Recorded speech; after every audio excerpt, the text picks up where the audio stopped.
जानकारी दर्शकों को देते हैं तो गृह मंत्रालय की तरफ से अब औपचारिक आदेश आ चुका है। 31 मई तक लॉकडाउन देश के अंदर बढ़ गया है। 31 मई तक देश अभी भी लॉकडाउन के अंदर है। पूरी नियमावली इस वक्त आ चुकी है। ये गृह मंत्रालय का ऑर्डर है, उसकी कॉपी हमारे पास है, वो हम आपको पढ़ के सुनाते हैं। सबसे पहले जो अभी आनंद आपको बता रहे थे कौन कौन सी गतिविधियां प्रतिबंधित हैं, ये अभी भी नहीं चलेंगी, वो हम सबसे पहले आपको बता रहे हैं। All domestic and international air travel except for domestic medical services, domestic air ambulance and for security purposes, ये चल सकती है। इसके अलावा किसी भी किस्म के हवाई उड़ान प्रतिबंधित है। कोई हवाई जहाज नहीं उड़ रहा। पहले खबर आ रही थी कि शायद एयर इंडिया की कोई उड़ानें चल सकती है, तो बड़ा साफ है इसमें all domestic and international air travel is prohibited, नहीं चल रहा है। मेट्रो रेल सर्विसेज बंद है, मेट्रो नहीं चलेगी। मेट्रो जितने भी शहरों में मेट्रो सेवाएं अभी भी बंद रहेंगी, यानी पब्लिक ट्रांसपोर्ट में कम से कम मेट्रो को लेकर बड़ा साफ लिखा है कि मेट्रो नहीं चलेंगे। School, colleges, educational training, coaching institutions will remain closed. School, college, university, सभी शैक्षणिक संस्थान, ट्रेनिंग इंस्टीट्यूट, ये सब भी 31 मई तक बंद रहेंगे, जैसा कि 25 मार्च से लगातार होता आ रहा है। ये अभी भी बंद रहेंगे। Only online and distance learning shall continue. जो ऑनलाइन एजुकेशन चल रही है स्कूलों की या कॉलेजों की, केवल वो चल सकती है। Hotel, restaurant and other hospitality services, ये भी बंद है। होटल, रेस्टोरेंट बंद है, except those meant for housing, health, police, government officials, health workers, stranded person including tourist and for quarantine facilities. यानी कि जो खाने पीने की जो जगह है, होटल या रेस्टोरेंट, जो कि फंसे हुए लोगों की मदद कर रहे हैं या वो मेडिकल स्टाफ की मदद कर रहे हैं या पुलिस कर्मियों की मदद कर रहे हैं, उनके सिवाय सभी रेस्टोरेंट बंद हैं, सभी किस्म के होटल भी बंद रहेंगे। Cinema hall, shopping mall, gym, swimming pool, entertainment park, theatre, bar, auditorium, assembly hall, ये तमाम चीजें बंद रहेंगी। अगले लॉकडाउन में भी 31 मई तक भी cinema hall, shopping mall, gymnasium, swimming pool, park, theatre, bar, auditorium, assembly hall सब बंद हैं। Sports complexes and stadium will be permitted to open, however spectators will not be allowed। ये बहुत इंटरेस्टिंग है कि स्पोर्ट्स कॉम्प्लेक्स और stadium ये खोले जाएंगे, लेकिन उसमें लोग नहीं होंगे। अब ऐसे आप समझिए कि क्रिकेट का मैच अगर कहीं होना है तो शायद मैच हो सकता है, लेकिन स्टेडियम में उसको देखने के लिए पब्लिक नहीं जा सकती है, या उन स्टेडियम्स की मेंटेनेंस के लिए वो स्टेडियम खोले जा सकते हैं। तो स्टेडियम खोले जा सकते हैं, लेकिन पब्लिक उसको देखने के लिए नहीं जा सकती है। इसके अलावा all social, political, sports, entertainment, academic, cultural, religious functions and gatherings and large congregations are banned. मतलब सामाजिक, राजनीतिक, खेल से जुड़े हुए, मनोरंजन से जुड़े हुए, पढ़ाई लिखाई से जुड़े हुए, सांस्कृतिक कार्यक्रम, सभी धार्मिक कार्यक्रम, ये सब पर जहां पर भी ग्रुप में लोग पहुंचते हैं वो सब प्रतिबंधित है। ये सारी गाइडलाइंस, आप पिछली गाइडलाइन याद करें तो बिल्कुल वैसी है, तो अभी तक कोई रियायत इनमें नहीं दी गई है। अगली गाइडलाइन बताती है following activities shall be permitted with restrictions accept in containment zone. अब यह बहुत महत्वपूर्ण है, कंटेनमेंट जोन के अलावा बाकी जगहों पर जो चीजें खुली हैं कुछ रिस्ट्रिक्शन के साथ, वो हम आपको बता रहे हैं। Interstate movement of passenger vehicles and buses with mutual consent of the state and union territories involve. बहुत बड़ी खबर है, ये बहुत बड़ी खबर है कि कंटेनमेंट जोन के अलावा एक राज्य से दूसरे राज्य में प्राइवेट गाड़ी या बस के जरिए जाया जा सकता है। तो सरकार ने इंटरस्टेट मूवमेंट को मंजूरी दे दी है। एक राज्य से दूसरे राज्य में अब आप सफर कर सकते हैं शर्तों के साथ। उसमें सबसे बड़ी शर्त तो यह है कि आपके पास दोनों राज्यों की इजाजत होनी चाहिए। आप एक राज्य से दूसरे राज्य में जा रहे हैं तो दोनों राज्य तैयार होने चाहिए इस मूवमेंट के लिए, तो आप मूवमेंट कर सकते हैं। इसके लिए मंजूरी दे दी गई है। बस के जरिए भी या पैसेंजर व्हीकल के जरिए, गाड़ी के जरिए भी आप जा सकते हैं। Intra state movement of passenger vehicles and buses as decided by states and UTs. एक राज्य के अंदर अगर आप दिल्ली में रहते हैं या आप महाराष्ट्र में रहते हैं तो महाराष्ट्र के अंदर भी आप ट्रैवल कर सकते हैं। अब दिल्ली के अंदर आप पूरी तरह ट्रैवल कर सकते हैं। मध्य प्रदेश हो, उत्तर प्रदेश हो, इंट्रा स्टेट यानी एक स्टेट के अंदर आप अपनी गाड़ी से या बस से ट्रैवल कर सकते हैं as decided by states and UTs. यह राज्य पर छोड़ दिया गया है, इसको राज्य के ऊपर छोड़ दिया गया है कि वो इजाजत आपको देते हैं नहीं देते कि एक अपनी राज्य की परिधि के अंदर आप घूम सकते हैं, जा सकते हैं किसी काम के लिए, ना नहीं जा सकते हैं। इसके अलावा लगातार अब इसमें containment, buffer, red, green and orange zone, देखिए 5 कैटेगरी बना दी गई हैं। Containment zone, buffer zone, red zone, green zone और orange zone.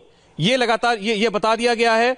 The delineation of red, green and orange zone will be decided by the respective states and UT governments. बड़ी खबर, इस बार रेड, ग्रीन और ऑरेंज जोन निर्धारित करने का फैसला राज्य सरकारें करेंगी। बड़ी मांग थी राज्य सरकारों की ये कि ये उन पर छोड़ा जाए कि वो अपने इलाके में, अपने राज्य में किसको रेड मानते, किसको ऑरेंज, किसको ग्रीन।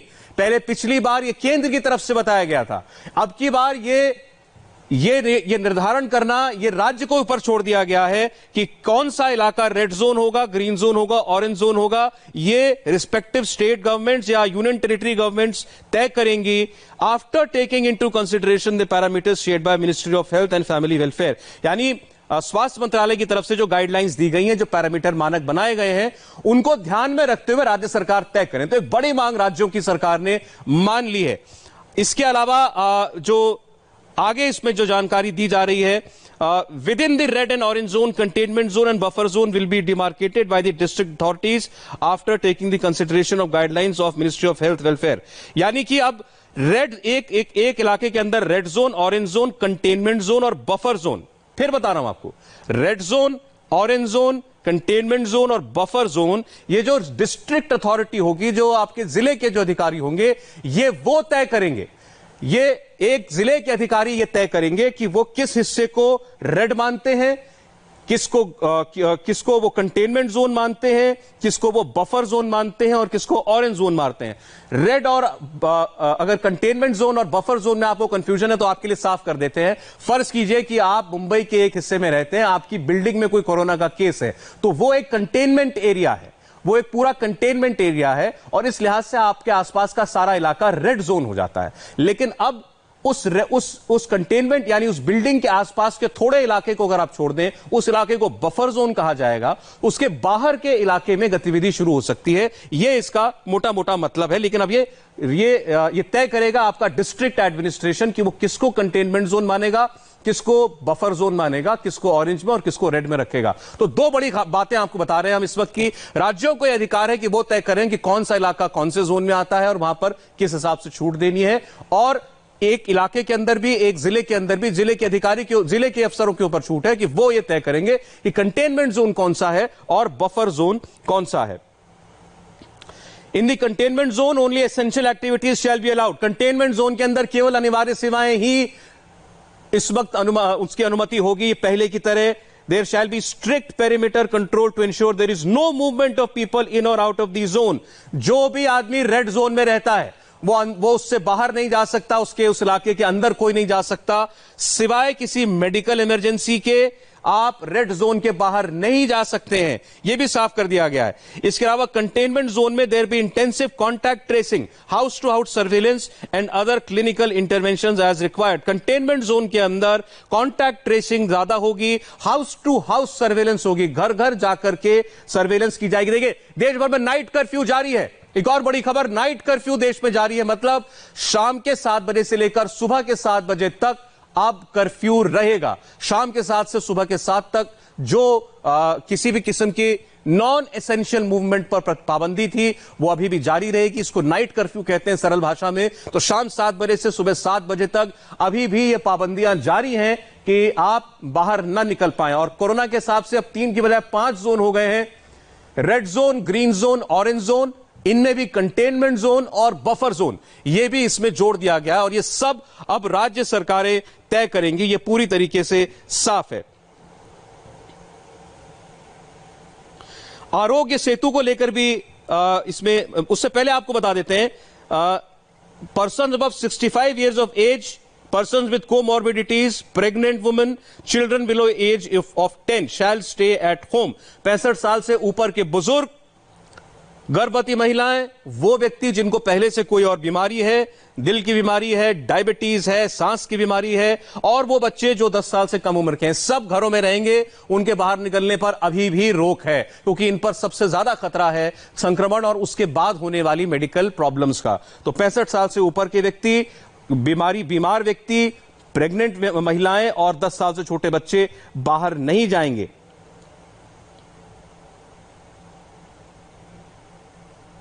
तो आपको लगातार बड़ी खबरें बता रहे हैं।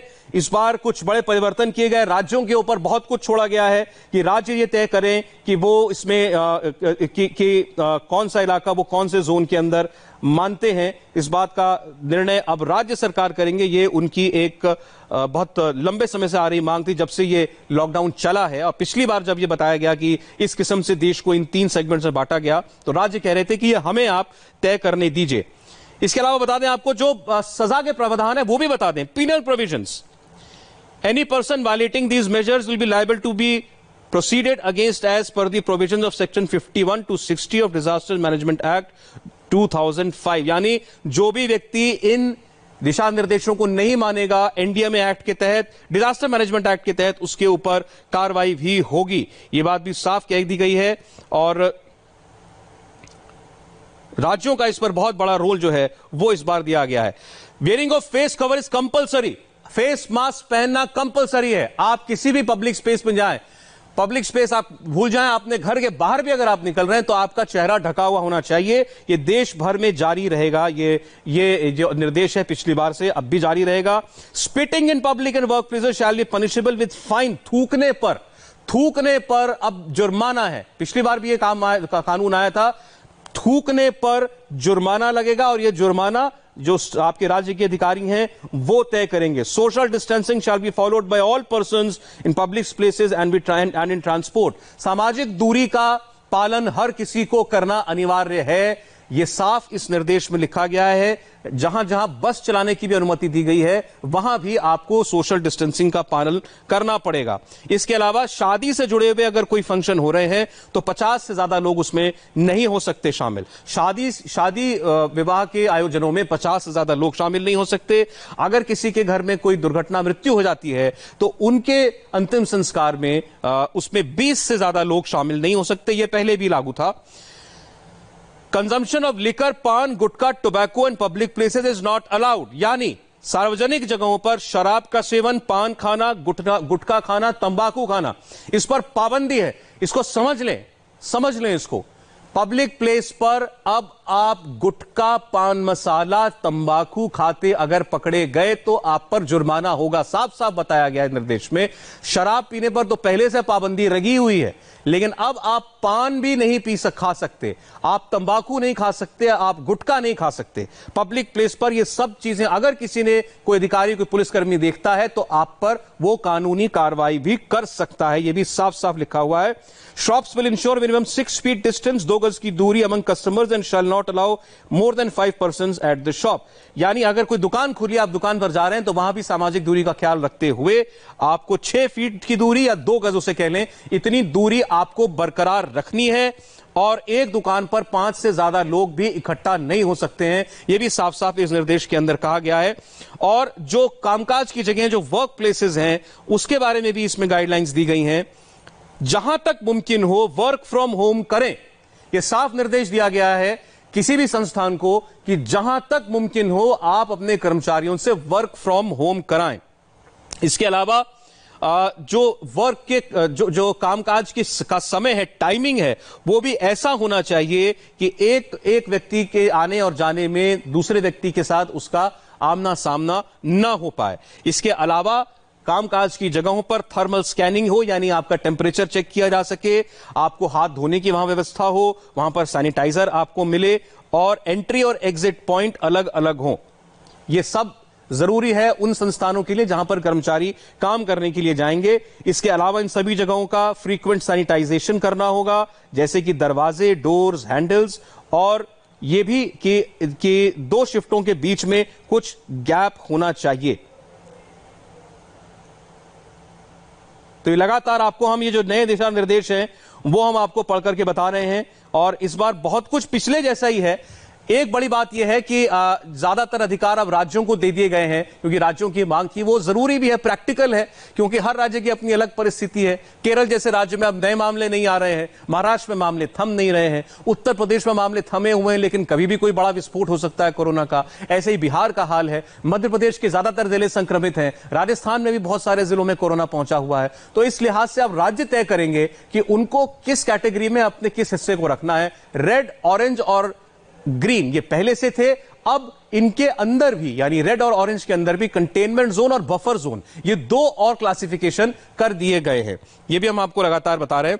और इसके अलावा जो आपके ऊपर किन किन कार्रवाइयों क्या क्या कार्रवाइयां हो सकती हैं वो भी आपको बता दें। पहले बता दें आपको, होटल रेस्टोरेंट बंद है लेकिन आप होम डिलीवरी करा सकते हैं। लॉकडाउन का उल्लंघन करने वालों पर सजा का भी प्रावधान है।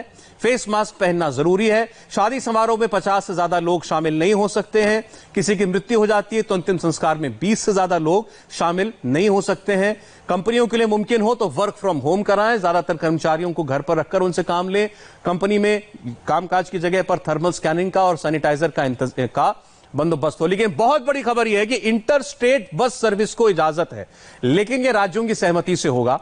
अब आप फर्ज कीजिए कि उत्तर प्रदेश की सीमा बिहार से भी लगती है, उत्तर प्रदेश की सीमा मध्य प्रदेश से भी लगती है, तो अगर दिल्ली से लगती है, अगर कोई बस चलाना चाहता है दिल्ली से लेकर के गाजियाबाद के बीच में, तो उसके लिए दोनों राज्यों को तैयार होना होगा। अगर एक भी राज्य तय कर लेता है कि मैं अपने यहां पर किसी बस को बाहर से आने की अनुमति नहीं दे रहा हूं दूसरे राज्य से, तो फिर वो ट्रैवल नहीं हो सकता। इसके लिए दोनों राज्यों की अनुमति जरूरी है। तो बहुत कोऑर्डिनेशन करना पड़ेगा इस बार सारे राज्यों को आपस में मिलकर के, क्योंकि अब जिम्मेदारी उनके ऊपर केंद्र सरकार की तरफ से डाल दी गई है। ब्रॉड गाइडलाइंस जो है वो दी गई है, लेकिन अब बारीकियों में जाना पड़ेगा राज्य सरकारों को और राज्य के अधिकारियों को। अगर आप किसी सरकारी अधिकारी के कामकाज में दखल डालते हैं तो आपके ऊपर कार्रवाई होगी। अगर आप कोई झूठा दावा करते हैं तो आपके ऊपर कार्रवाई होगी। इसके अलावा अगर आप कोई झूठी अफवाह फैलाते हैं जिससे पैनिक पैदा हो तो भी आपके ऊपर कार्रवाई की जाएगी। तो ये भी इसके अंदर साफ साफ कह दिया गया है। और ये गाइडलाइंस मोटे तौर पर आपको बताएं तो पिछली बार की तरह ही हैं, लेकिन राज्यों के ऊपर ज्यादा जिम्मेदारियां इसमें शामिल हैं। इसके अलावा इंटरस्टेट बस मूवमेंट को मंजूरी दी गई है। आप एक राज्य के अंदर मूवमेंट करेंगे नहीं करेंगे या आपकी राज्य सरकार तय करेगी। जैसे केरल चाहता था कि बसें चल जाएं राज्य के अंदर, तो अब वो अगर चाहे तो चला सकता है। एक राज्य के अंदर वो अपनी अनुमति से बसें चला सकता है। और ऐसे ही अगर एक राज्य से दूसरे राज्य के बीच में ट्रैवल करना है तो वो दोनों राज्यों की सहमति से भी हो सकता है। तो बड़े प्रावधान है इस बार के। जो चीजें साफ साफ मना है वो बिल्कुल स्पष्ट है। हवाई यात्रा नहीं है। ट्रेन यात्रा अभी भी सीमित है। जो 15 ट्रेनें चल रही हैं 30 फेरों के साथ वही चलेंगी, और इसके अलावा किसी अतिरिक्त ट्रेन चलाने की कोई घोषणा नहीं है। इसके अलावा मेट्रो ट्रेन पर पूरी तरीके से प्रतिबंध है। होटल बंद है, रेस्टोरेंट बंद है, जिम बंद है, मैरिज हॉल बंद है। मैरिज हॉल में अगर शादी 50 से ज्यादा लोग शामिल नहीं हो सकते, उससे ज्यादा की अनुमति नहीं है। स्पोर्ट्स कॉम्प्लेक्स और स्टेडियम खुलेंगे लेकिन दर्शक नहीं जा सकते हैं, यह भी पूरी तरीके से इसमें साफ कर दिया गया है। एंटरटेनमेंट पार्क्स भी पूरी तरीके से बंद रहेंगे। रेल यात्रा, बस यात्रा अनुमति के साथ दोनों राज्यों की। रेल यात्रा सीमित, जो 15 ट्रेनें चल रही हैं अभी तक वही ट्रेनें चलेंगी। फेस मास्क पहनना जरूरी है या मुंह को ढककर रखना जरूरी है जब भी आप घर के बाहर निकलें। और इसके अलावा थूकने पर जुर्माना है। पब्लिक प्लेस पर गुटखा, पान मसाला और तंबाकू ये खाना अब देश में जुर्म है। सरल भाषा में कह रहे हैं, देश के अंदर अब पब्लिक प्लेस पर गुटखा खाना, तंबाकू खाना, पान मसाला खाना ये एक अपराध माना जाएगा। आप पर जुर्माना लगाया जा सकता है, क्योंकि ये सारी चीजें जो सेवन करते हैं उसके बाद उसको थूकते हैं। और हम सब जानते हैं, अब किसी को बताने की जरूरत नहीं कि कोरोना कैसे फैलता है, इसलिए इस पर पूरी तरीके से प्रतिबंध लगा दिया गया है। और जो बड़ा अधिकार राज्यों को दिया है कि वो तय करेंगे कौन सा रेड जोन में है, कौन सा ग्रीन जोन में और कौन सा ऑरेंज जोन के अंदर है। इसमें भी कंटेनमेंट जोन को अलग कर दिया है और बफर जोन को अलग कर दिया है। वो भी राज्य तय करेंगे और फिर वो बताएंगे कि यहां पर क्या क्या किया जाएगा। ये बिल्कुल साफ कर दिया कि कंटेनमेंट जोन